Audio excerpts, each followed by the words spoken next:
Ok, là je pense que ça filme parce que tout à l'heure j'ai tout fait ma vidéo et bah ça filmait pas. Donc je suis vraiment heureux de la refaire en entier. Comme vous avez pu voir dans le titre, on va aujourd'hui vous parler du baccalauréat. Oui, le bac. Le bac c'est dans 7 jours, attention. Mais en lisant le titre et en voyant cette intro, vous allez sûrement vous dire ouais non mais attends, là, il nous parle du bac et tout, mais déjà il a rien à nous dire, il a son bac depuis un an donc il ferme sa gueule.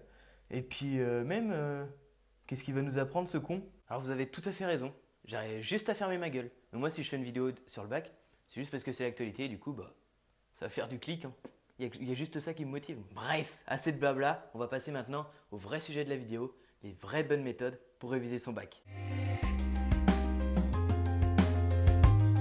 Alors, dans les médias, notamment à la télé et à la radio, on entend souvent « Alors oui, l'astuce magique pour avoir son bac comme Catherine, 17 ans, 19 en maths et 18 en français, c'est les fiches Bristol. » Donc, ces fiches Bristol, je pense qu'on en a tous fait, ou du moins tenté d'essayer d'en faire. Et pour moi, ça n'a pas vraiment marché quoi. Ok, donc je vais essayer d'écrire tout mon cours là. Je pense que ça peut être pas mal. Qu'est-ce qu'on a? Ok, donc Jules César. A few moments later. T'aurais que ça, putain, j'en peux plus! De toute façon, j'aurais jamais lu cette fiche de merde. Bon, j'avoue, j'ai peut-être été un peu fort, mais moi, c'était ça qui se passait. Le pire, c'est qu'il n'y a pas que les fiches Bristol dont les médias parlent. Il y a aussi les professeurs particuliers. Alors, ces fameux professeurs, c'est des profs, par exemple, un prof de maths, puisque tu es une grosse brêle en maths, je le rappelle. T'engages un prof de maths, il vient chez toi, il te fait tes cours, t'as 19 en maths après, tout est beau. Faux! Après, si tu veux payer une fortune pour un prof particulier, tu fais ce que tu veux. Écoute, moi, c'est pas mon argent, c'est celui de tes parents, donc tu fais ce que tu veux, moi je m'en fous. Mais pour avoir tenté l'expérience, bon d'accord, c'est avec mon cousin, mais quand même, ça peut aider.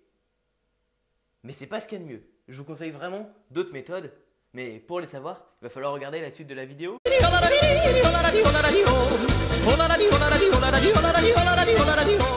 Alors moi, la première méthode que je peux vous conseiller, elle est toute bête, et c'est vraiment écouter en cours. Moi, si tu veux tout savoir, j'étais très attentif, ce qui m'a permis d'avoir mon bac avec la mention très bien.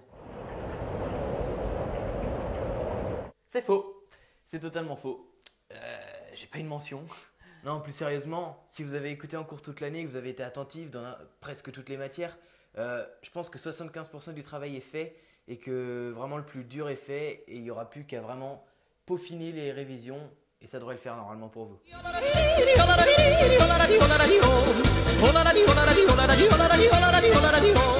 La seconde méthode que je peux vous conseiller, alors moi je ne l'ai pas faite parce que c'est pas mon truc, voilà, on a chacun nos méthodes d'assimilation, etc.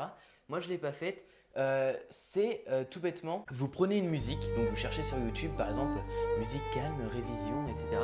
Je peux vous en mettre une là en fond actuellement. Et grâce à cette musique, vous allez enregistrer un rythme dans votre tête et ce rythme en fait, il va comme se scotcher à ce que vous allez lire, à ce que vous allez réviser. Et maintenant, à chaque fois que vous penserez à vos révisions ou à la musique, eh bien, ça assemblera l'autre élément. Je vous prends un exemple.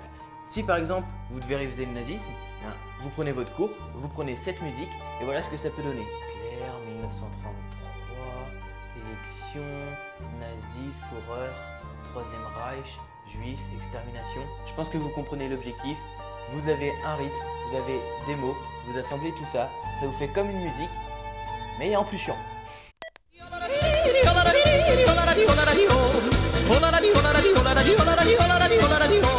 Alors une autre méthode que moi là par contre j'utilisais vraiment beaucoup, c'est un peu de la merde, c'est de faire des pauses.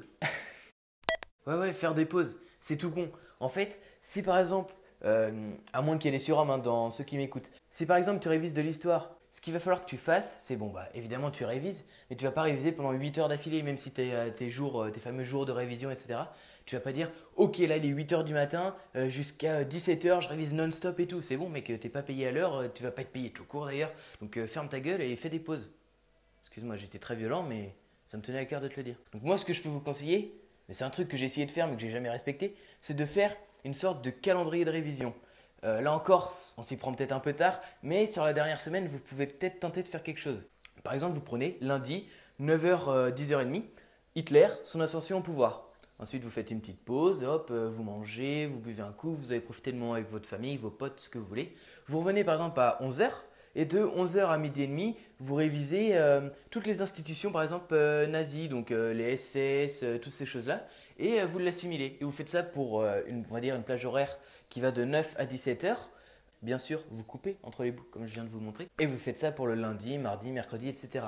Alors après, ça dépend. Si vous avez des semaines de révision où vous n'avez vraiment pas cours et c'est vraiment normalement pour réviser, vous pouvez faire ça tous les jours, donc du lundi au dimanche et du dimanche au lundi.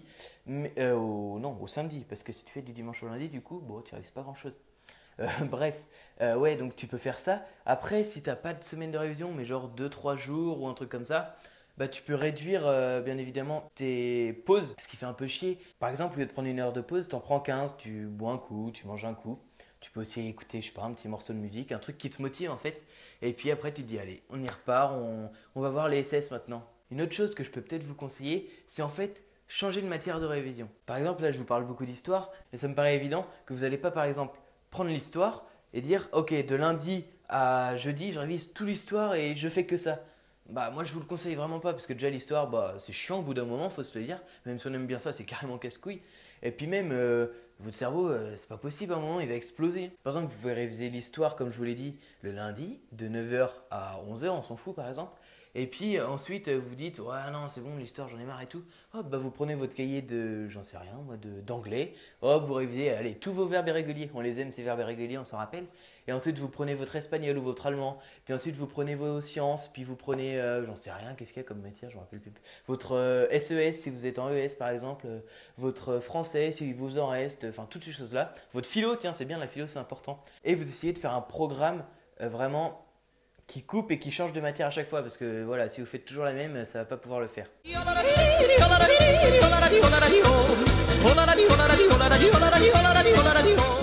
Et enfin, j'ai une dernière méthode à vous donner, c'est celle qui marche le mieux, mais qui est la plus risquée. Entre nous, je vous conseille vraiment pas de la faire, mais après, on s'en fout quoi. 5 ans sans examen, qu'est-ce que c'est? 5 ans sans le permis, se retrouver à 23 ans sans code, sans permis, sans bac, sans diplôme, à travailler dans l'usine. Chacun fait ce qu'il veut après tout. Vous l'aurez deviné, la dernière méthode, c'est tricher. Alors évidemment, je rigole, ne trichez surtout pas au bac. Les sanctions, je vais essayer de vous les afficher soit en description, soit là sur l'écran, mais vu que je suis une grosse brêle au montage, je vous promets rien. Et non, faites pas ça, c'est risqué. Alors souvent on entend, ouais, 5 ans sans examen, grosse amende, machin. Alors il faut savoir que par contre, je vous encourage pas du tout à le faire, mais il faut savoir que les 5 ans sans examen, c'est vraiment la sanction la plus dure.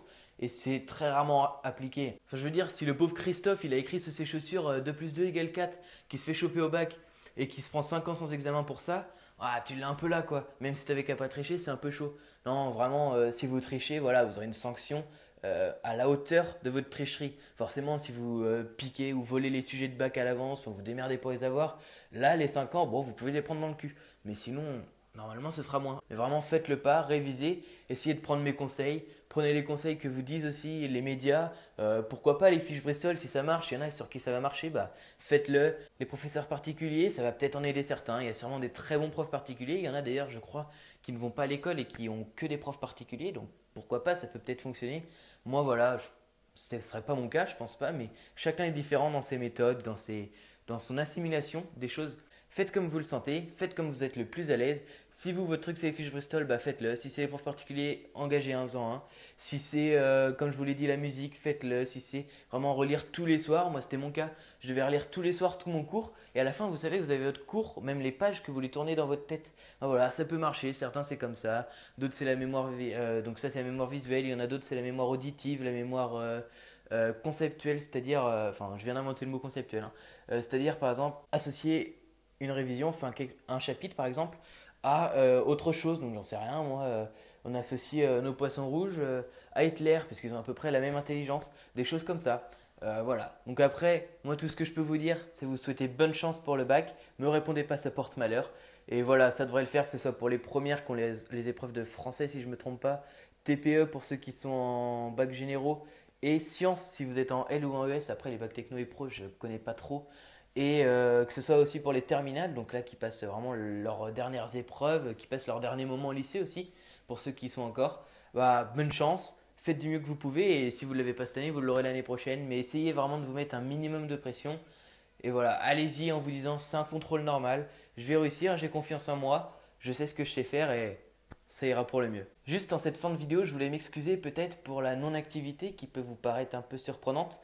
Mais c'est tout bête, là on est au mois de juin, moi j'ai fini depuis le mois de mai puisque je suis à la fac et j'ai eu mes partiels à ce moment-là. Et donc j'ai 3 mois de vacances, juin, juillet, août. Et le mois de juin, bah forcément je travaille pour faire un peu d'argent. Et je suis dans une usine, vous savez, d'agroalimentaire, etc. Donc forcément mes horaires, je sais à quelle heure je commence mais pas à quelle heure je finis. Ça peut être un peu compliqué des fois, j'ai pas forcément le temps d'enregistrer mes vidéos, de les écrire, de trouver le sujet, de faire toutes ces choses-là. Donc voilà, je tiens vraiment à m'excuser pour ça. J'ai essayé de repartir du mieux que je peux. Et puis en juillet, on reprendra tout ça normalement. Et voilà. Donc voilà, j'espère que la vidéo vous a plu. C'était Natactu et peace.